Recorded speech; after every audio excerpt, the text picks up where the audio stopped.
Гадар тариалангын салбарын өсөлт чадрыг дэвшлүүлж, олон улсын чиг хандлагт нийцүүлэн хөгжүүлснээр чанар аюулгүй байдлын шаардлага хангасан гарал үүслийн баталгаатай гадар тариалангын гаралтай бүтээгдэхүүний үйлдвэрлэл нэмэгдэж, улмаар экспортын боломж нэгдэх болно.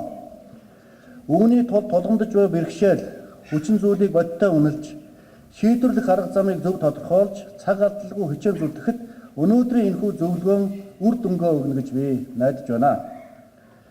Гадар тариалангын салбар эрчимтэй хөгжиж ирсэн түүхэн 60 жилийн эхний 30 жилийн хугацаанд энэ салбар шинжлэх ухаан тулгуурлан амжилтанд хүрч, улмаар үр тарианы экспортлогч орн болж бас чадсан.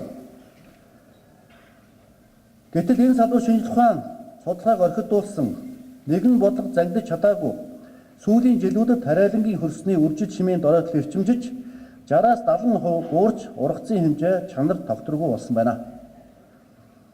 Судалгааны дүнгээс харахад тариалангийн талбай 1 га тутмаас 2 тонн орчим үржил шимт хөрс хийсэн элэгдэд нэрвэгдэж байна.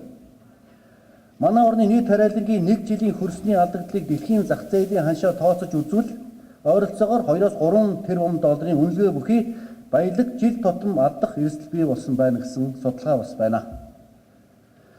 Тариалангийн үйлдвэрлэлийн тогтвортой хөгжил олон хүчин зүйлээс хамааралтай.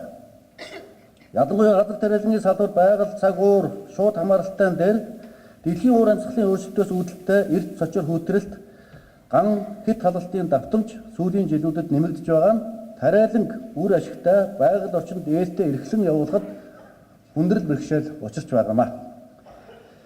Иймд шинжлэх ухаанаар манлайлуулсан тариалангийн үйлдвэрлэлийг хөгжүүлэх бодлогын нэн тэргуунд салбарын шинжлэх ухааны байгууллагууд хүрээлэнгүүдийг салбарын яамны бодлоготой уялдуулан нэгтгэн эрчимжүүлэх, агрономын шинжлэх ухаан, судалгаанд тулгуурласан тогтвортой тариалангийн үйлдвэрлэл, экологичсон ногоон агробизнесийг бий болгох бодлогыг засгийн газар баримтлана.